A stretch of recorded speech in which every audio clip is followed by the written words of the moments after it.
할렐루야. 네. 우리는 예수님의 오심을 기다리는 대림절을 보내고 있습니다. 오늘은 대림절 세 번째 주일입니다. 대림절은 기독교 역사에서 굉장히 중요한 절기입니다. 이 절기는 주후 4세기부터 기독교 전통 안에 들어왔습니다. 기독교 교회는, 고대 교회는 기독교 절기를 크게 두 가지로 중요한 절기로 보았습니다. 첫 번째는 부활절이고요. 또 다른 하나는 성탄절입니다. 그래서 이 중요한 절기를 지키기 위해서 부활절 전에는 40일 동안 사순절이라는 시간을 두고 예수님의 부활하심 그리고 죽으심을 묵상하는 시간으로 두었습니다.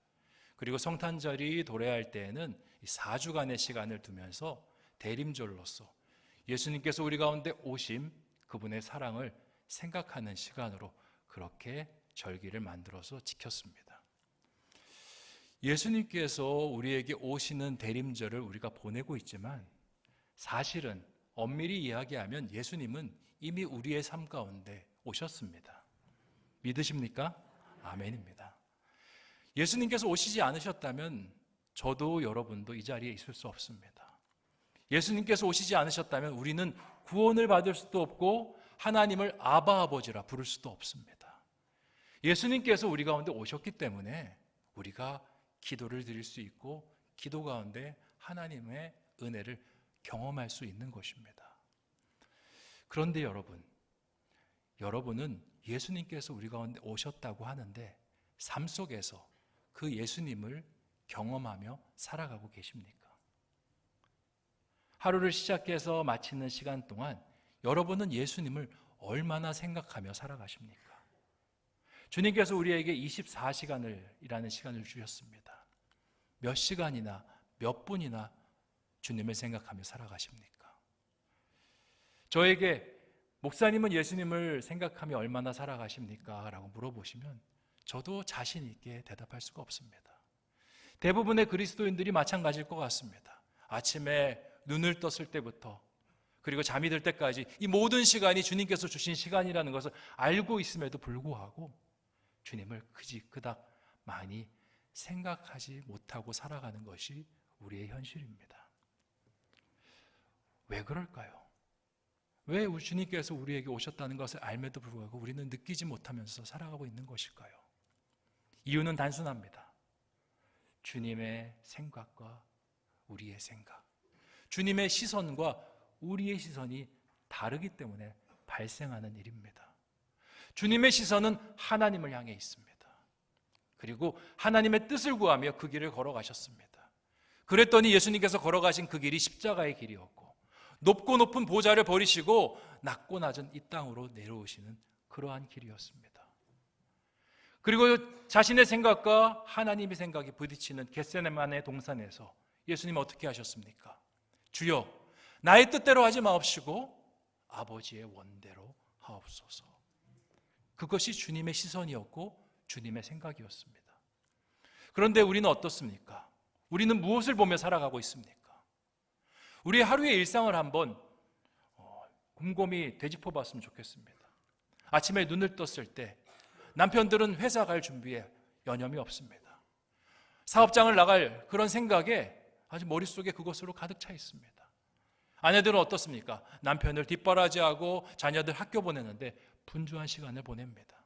자녀들도 마찬가지입니다. 학업을 하는 자녀들, 취업을 준비하는 자녀들 전부 준비하고 그리고 살아가는 방향성이 다 나에게 맞춰져 있습니다. 제가 이 말씀을 드리는 것은 이렇게 사는 것이 잘못됐다, 그것을 지적하기 위함이 아닙니다. 우리의 삶의 방향성이 지금 어디에 있나 같이 한번 살펴보자고 이 말씀을 드리는 것입니다. 나에게 맞춰져 있지 않습니까? 주님은 하나님을 바라보고 있는데 나는 내 자신만 바라보고 있고 이 땅만 바라보고 있으니까 주님이 아무리 곁에 계셔도 그 주님을 느끼지 못하면서 우리가 살아가고 있는 것입니다. 그러다가 주님과 우리의 시선이 딱 맞춰지는 때가 있습니다. 그때가 언제인 줄 아십니까? 주일입니다. 주일이 되면 주님과 멀어졌던 시선을 맞춥니다. 그런데 안타깝게도 이제 주일을 마치고 교회 밖을 떠나면 다시 주님과의 거리가 점점 멀어집니다. 월요일은 그나마 좀 낫습니다. 그렇게 살다가 토요일쯤 되면요, 내일 벌써 주일이야? 주님 생각해야지. 그렇게 돌아오는 모습들이 우리에게 빈번하게 있습니다. 그나마 주일 성수라도 하는 사람은 그렇게라도 살아가죠. 주일 성수를 안 하고 그렇게 한 주, 두 주 주님과 거리를 두기 시작하면요, 어느새 삶 속에서는 주님이 전혀 보이지가 않습니다. 우리의 삶 속에서 우리가 하나님께 집중하면요, 주님이 보이고요, 우리가 나에게 집중하면 주님이 보이지 않는 삶을 살게 됩니다. 사복음서에 나타난 유대인들이 딱 이 모습이었습니다. 이들은 예수님을 육안으로 보았습니다. 예수님을 실물로 얼굴과 얼굴을 대면하면서 보았습니다. 그런데 이들은 예수님을 인지하지 못했습니다. 그래서 예수님에게 뭐라고 물어보냐면, 예수님, 당신이 예수님인 것을 보여주시옵소서.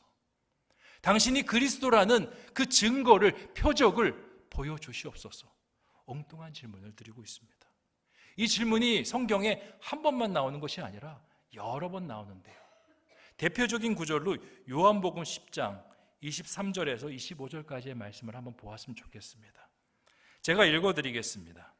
예수께서 성전한 솔로몬 행각에서 거니시니 유대인들이 애워싸고 이르되, 당신이 언제까지나 우리 마음을 의혹하게 하려 하나이까?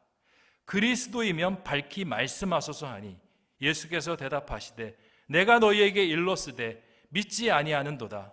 내가 내 아버지의 이름으로 행하는 일들이 나를 증거하는 것이거늘. 아멘. 예수님에게 찾아가서 언제까지 우리에게 의혹만 주시려고 하십니까? 당신이 예수님인 것을 밝히 보이소서.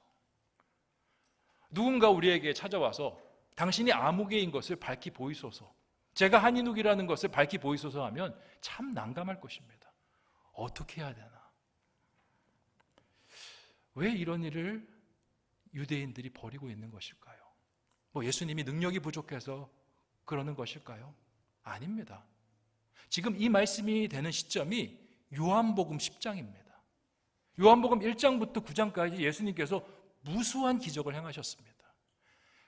가나안 혼인잔치에서 물이 포도주가 되는 기적, 눈먼 자를 다시 보게 하는 기적, 심지어 죽은 사람을 살리시고 귀신 들린 사람에게서 귀신을 쫓아내는 기적을 보이셨습니다.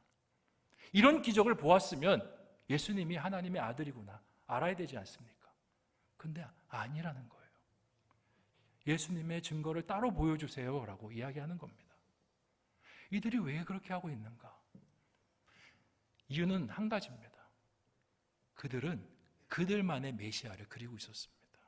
그리고 그 메시아는 지극히 인간 중심적이고 나 중심적인 메시아였습니다. 그들이 생각하던 메시아는요, 좀 모세와 비슷한 이미지를 가진 그러한 메시아였습니다. 왜냐? 당시 유대인들의 관심사는 두 가지였습니다. 첫 번째, 자신을 억압하고 있는 로마의 압제로부터 해방하는 것. 두 번째, 이 유대 사회가 조금 더 번영하고 조금 더 윤택한 사회가 되는 것. 그래서 자신의 배들이 조금 부를 수 있는 것.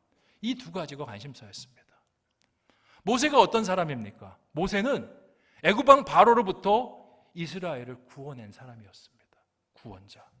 그리고 시내산에서 율법을 받아서 그 율법을 기초로 해서 이스라엘 제도, 정치, 문화, 사회 모든 영역들을 기반을 놓고 유대 사회를 발전시킨 인물이었습니다. 이러한 인물로 예수님을 기대하는데 예수님의 모습을 막상 보니까 정치에는 관심이 없습니다. 사회 변혁 별로 관심이 없습니다.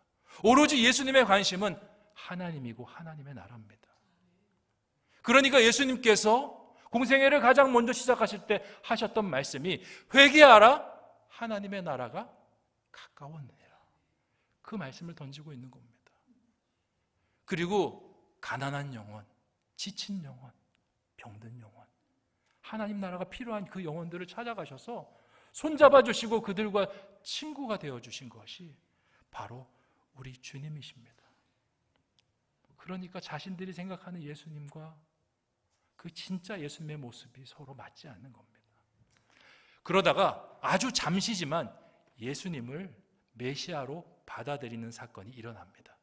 그게 무엇이냐? 오늘 읽었던 요한복음 6장 12절부터 15절의 오병이어의 사건입니다.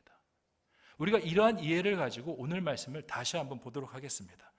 12절부터 15절 말씀 같이 읽겠습니다. 시작. 그들이 배부른 후에 예수께서 제자들에게 이르시되 남은 조각을 거두어 버리는 것이 없게 하라 하시므로 이에 거두니 보리떡 5개로 먹고 남은 조각이 12바구니에 찼더라. 그 사람들이 예수께서 행하신 이 표적을 보고 말하되 이는 참으로 세상에 오실 그 선지자라 하더라. 그러므로 예수께서 그들이 와서 자기를 억지로 붙들어 임금으로 삼으려 준 줄 아시고 다시 혼자 산으로 떠나 가시니라. 아멘. 유대인들이 예수님의 기적을 보고 그 전에는 의문점을 수없이 쏟아냈는데 단번에 이렇게 이야기합니다. 참으로 세상에 오실 그 선지자라. 거기서 그치지 않습니다. 예수님을 억지로 임금 삼아서 자신들의 왕으로 모시려는 행위를 하는 것입니다. 오병이어 사건은 단순하게 이야기하면 보리떡 5개와 물고기 2마리로 5,000명을 먹이신 사건입니다. 예수님께서 이미 많은 기적들을 행하셨는데 그 기적에 비하면 그닥 중요성이 크지 않은 사건처럼 보일 수가 있습니다. 우리는 그런데 당시 유대인들에게는요, 이 사건은 획기적인 사건이었습니다. 왜? 이 사건을 통해서 그들이 원하는 모세의 얼굴을 보았기 때문에 그렇습니다. 여러분은 모세 기적하면 어떤 기적이 가장 먼저 떠오릅니까? 모세의 가장 위대한 기적을 꼽으라면 어떤 기적을 꼽으시겠습니까? 바로왕 앞에서 행한 10가지 기적, 홍해를 가른 그 대단한 기적, 광야에서 반석 위에 물을 터뜨려서 모든 이스라엘 백성들을 해갈한 기적, 이 기적들도 충분히 위대한 기적인데 이스라엘 사람들이 진짜 중요하게 생각하는 기적은 따로 있습니다. 그게 뭐냐? 만나와 메추라기 사건이에요. 앞의 기적들은 대단하긴 하지만 단회적인 사건입니다. 그러니까 어떤 문제가 생겨나면 일시적으로 그 문제를 해결하기 위해서 행하셨던 사건이에요. 근데 이 만나와 메추라기는요, 장장 40년 동안 이스라엘 백성들과 함께 했던 사건이었습니다. 광야에 먹을 것이 있습니까? 없습니다. 죽을 수밖에 없는 이스라엘 백성들의 그 줄인 배를 채워주는 은혜였고, 아침마다 진영 앞에 만나 메추라기가 떨어져 있으면 하나님께서 오늘도 우리와 함께 계시는구나 깨달을 수 있는 사건이 바로 만나와 메추라기 사건이었습니다. 이 만나와 메추라기 사건과 오병이어의 사건이 묘하게 오버랩되는 겁니다. 그리고는 고백하는 겁니다. 이 사람이 바로 세상에 오실 그 선지자라고, 우리가 당장이라도 임금 삼아야겠다라고 고백하는 겁니다. 두 번째 이유가 있습니다. 이게 진짜 중요한 이유인데요, 오늘 말씀 12절을 시작할 때 이런 구문으로 시작합니다. 그들이 배부른 후에. 이 기적을 통해서 그들의 배가 불렀다라는 겁니다. 예수님께서 중풍병자를 고치셨습니다. 눈먼 자를 다시 보게 하셨고 귀신 들린 자를 귀신 들림을 고쳐주셨습니다. 죽은 자도 살려주셨습니다. 그런데 이 모든 기적에 공통점이 있다면 그건 그 사람들의 이야기예요. 나의 이야기가 아니라는 겁니다. 중풍병 걸린 것은 그 중풍병 걸린 그 사람의 이야기고요, 눈 먼 것은 그 눈먼 그 사람이 불행해서 겪은 그 이야기라는 겁니다. 그 사람이 나을 때 와 하고 뭔가 환호를 지를 수 있지만 돌아서면요, 여전히 내가 갖고 있는 문제가 있습니다. 내가 풀 수 없는 그 문제들이 있습니다. 주름배를 움켜쥐고 집으로 돌아가야 됩니다. 근데 오병이어 사건은 어떻습니까? 예수님께서 기적을 행하셨는데 남이 아니라 내 배가 불렀습니다. 내 삶 속에 예수님의 터치가 일어난 것입니다. 그러니까 예수님을 바라보기 시작합니다. 그리고 예수님, 제 삶 속에 왕이 되어 주십시오. 근데 예수님께서 어떻게 반응하십니까? 예수님의 반응이 독특합니다. 그러면 내가 앞으로 너의 왕이 될게 라고 나가시는 것이 아니라 그 임금 삼으려는 사람들을 거절하시고 홀로 산에 들어가서 피해버리십니다.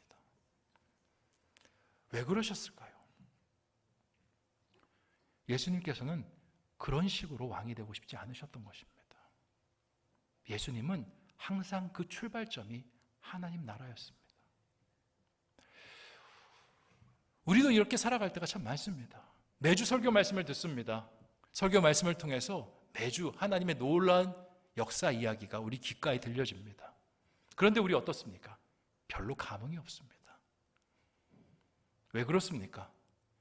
그건 말씀이고 내 삶은 달라라고 생각하기 때문에 그렇습니다.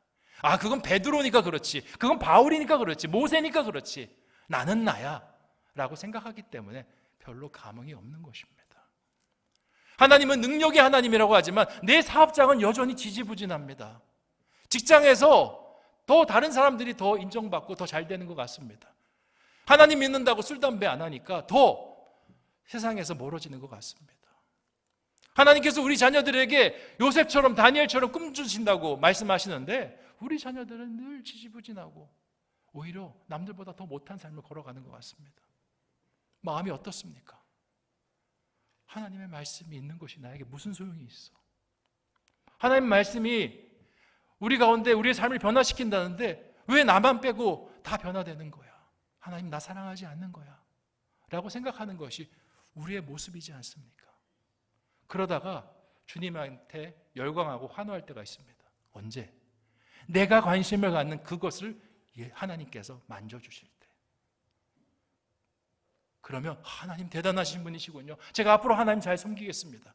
하나님 찾아가는데 오늘 말씀에서 예수님께서 어떻게 반응하십니까? 거절해 버리십니다. 도망쳐 버리십니다. 홀로 산으로 피신해 버리십니다. 왜냐? 우리의 마음 자세가 하나님으로부터 출발하는 것이 아니라 나로부터 출발하고 있기 때문에 그렇습니다. 나로부터 출발해서 하나님께 나아가는 그 모습을 예수님께서는 원치 않으셨던 것입니다. 제가 지난주 수요일 날 수요 예배를 드리는데 이렇게 수요 예배 드리기 전에 안내를 합니다. 안내를 하고 있는데 한 권사님이 저한테 찾아오신 거예요. 그러더니 목사님, 저를 위해서 좀 기도해 주세요 그러시더라고요. 아, 네, 물론이죠.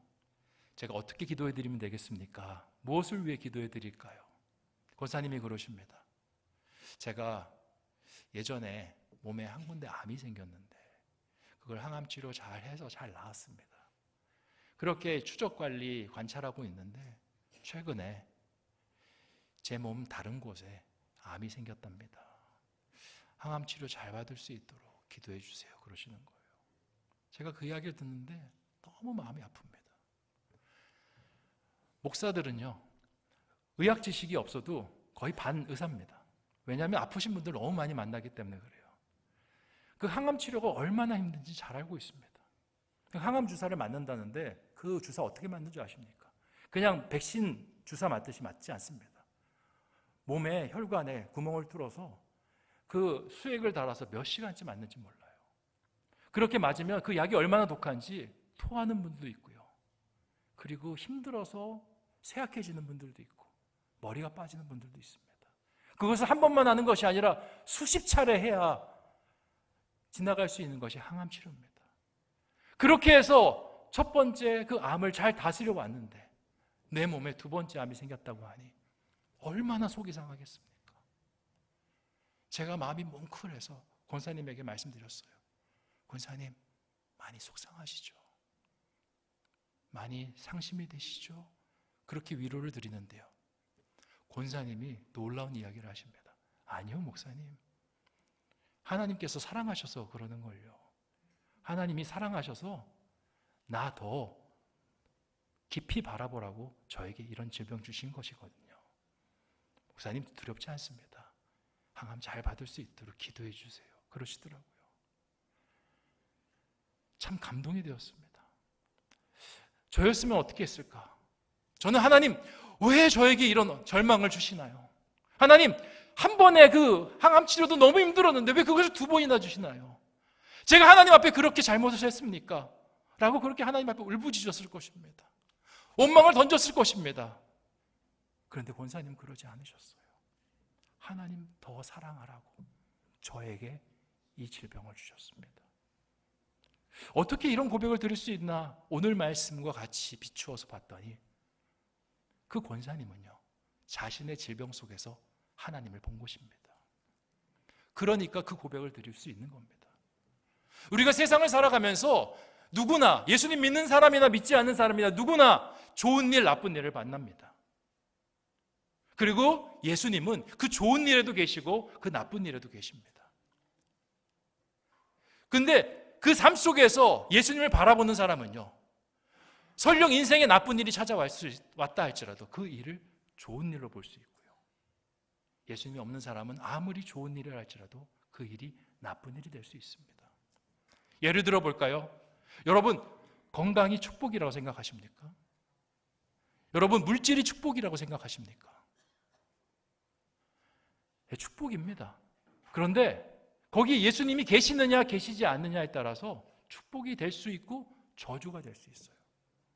어떤 사람이 몸이 건강한데 그 건강을 가지고 자신이 좋아하는 일을 하는 데만 쓴다면, 그 건강을 자신이 좋아하는 것을 보는 것에만 그 건강을 쓴다면, 그래서 주일날 주님을 예배하는 이 자리에 나와야 함에도 불구하고 그 건강을 가지고 자신이 좋아하는 곳에, 좋아하는 관광지에만 그 건강을 사용한다면 그 건강이 축복이겠습니까?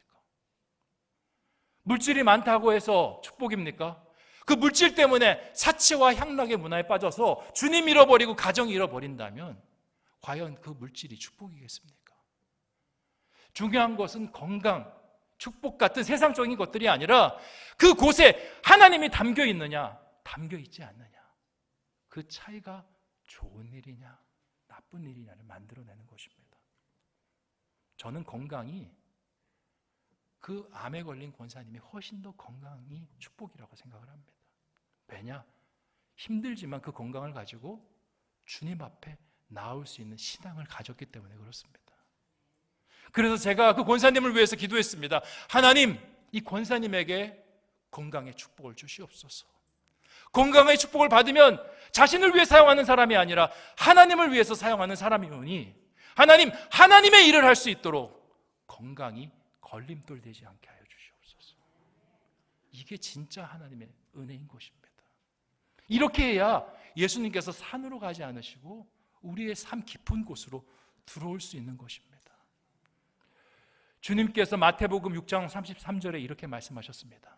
너희는 먼저 그의 나라와 그의 의를 구하라. 그리하면 이 모든 것을 너희에게 더하시리라. 무엇을 먹을까, 무엇을 마실까, 무엇을 입을까 다 중요합니다. 그런데 가장 우선순위가 되어야 되는 것은 바로 먼저 그의 나라와 그의 의라는 것입니다. 주님께서 이걸 원하신다는 거예요. 어떤 사람은 반문합니다. 목사님, 그래도 우리가 이 세상을 살아가지 않습니까? 세상을 살아가는데 어떻게 먹을까, 마실까, 입을까가 중요하지 않을 수 있습니까? 이 질문은요, 예수님의 말씀을 곡해한 것입니다. 예수님은 이것이 중요하지 않다, 도외시해라 라고 말씀하신 것이 아닙니다. 예수님은 우선순위가 무엇이냐라고 묻고 있는 것입니다. 그래서 6장 33절 바로 앞 32절에 주님께서 이렇게 말씀하십니다.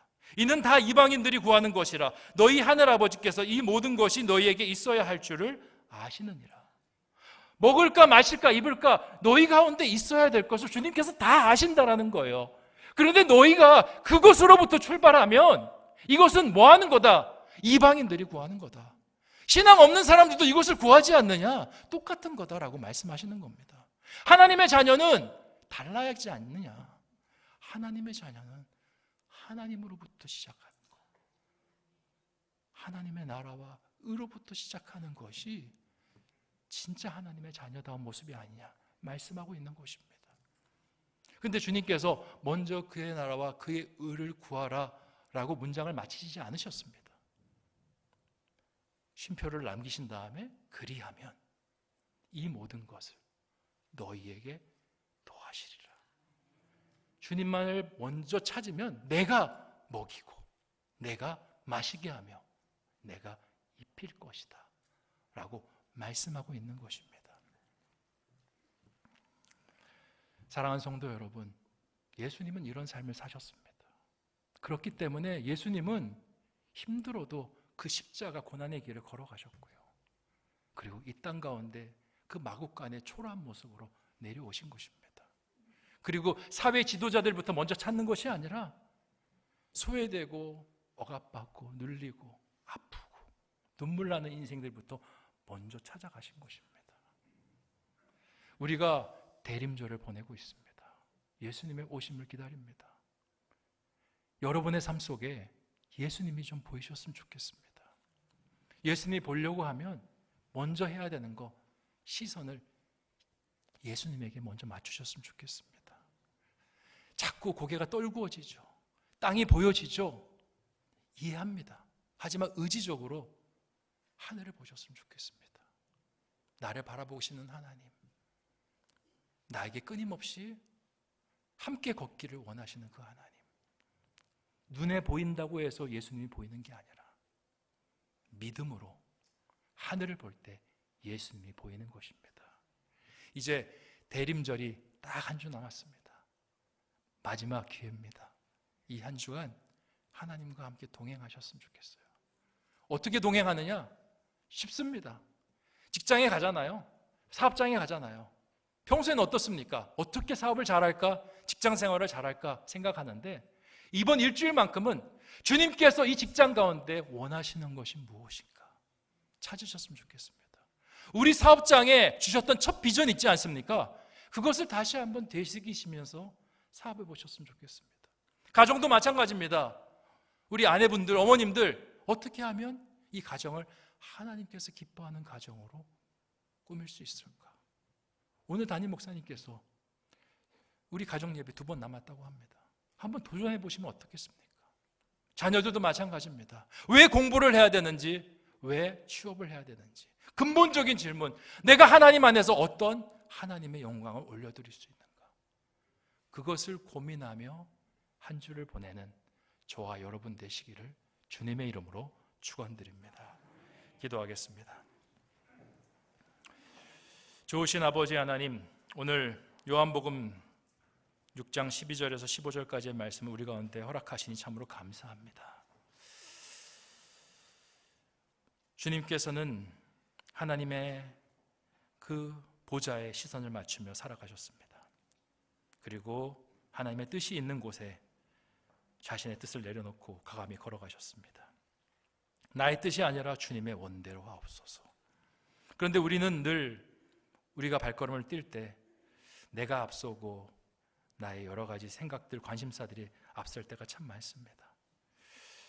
주님께 나아가야 된다, 주님을 바라봐야 된다는 걸 알면서도 막상 걸음을 뛸 때에는 내 걸음이 띄어집니다. 주님, 용서하여 주시옵소서. 다시 한번 주님을 바라보며 이 대림절을 정말 주님의 오심을 기억하고, 아니 그것을 넘어 임재하심을 느끼는 복된 시간이 될 수 있도록 주여 인도하여 주시옵소서. 간절히 원하오며 모든 말씀 예수님의 이름으로 기도하옵나이다. 아멘.